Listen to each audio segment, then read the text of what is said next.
In this video, I'm going to teach you how to use the BIOS blood pressure monitor. It's a very easy process, so make sure to follow along. If you have this blood pressure monitor from BIOS or any other similar model, follow the instructions in this video and you will be able to get it to work.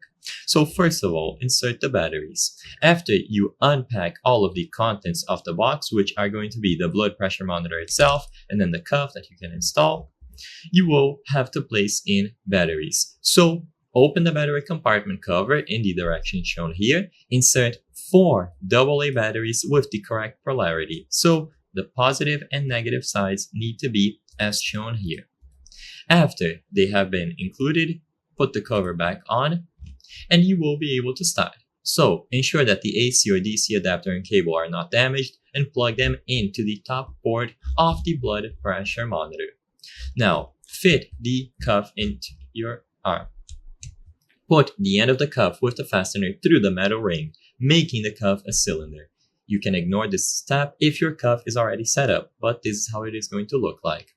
Then, place the cuff around your arm and make sure that the bottom edge of the cuff is about 2 to 3 centimeters above the elbow joint. Adjust the cuff so that the rubber tubing under the cuff lies over the brachial artery, which runs on the inside of the arm, like this. Then pull the cuff and tighten it by attaching the Velcro fastener. Normally the left arm is used unless there is a physical reason for using the right arm. Now the cuff should fit snugly around the arm, but not too tight, so make sure that you've applied just enough pressure. You should be able to fit 2 fingers under the cuff. Place the arm on the table with the palm facing upwards so that the cuff is at the same level as the heart. Make sure that there is no kink in this hose.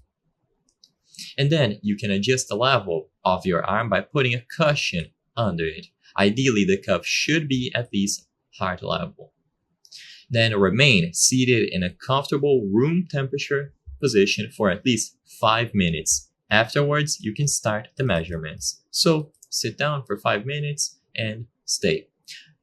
After it is done, you will be able to start the measurements. Consecutive measurements will cause blood accumulation in the lower arm, which will affect the measuring results. To improve the accuracy, raise the arm being measured, squeeze and relax your hand several times, and then take another measurement.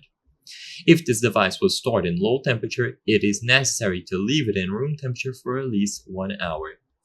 And then you will be able to press start and stop on the actual screen to get the measurements going.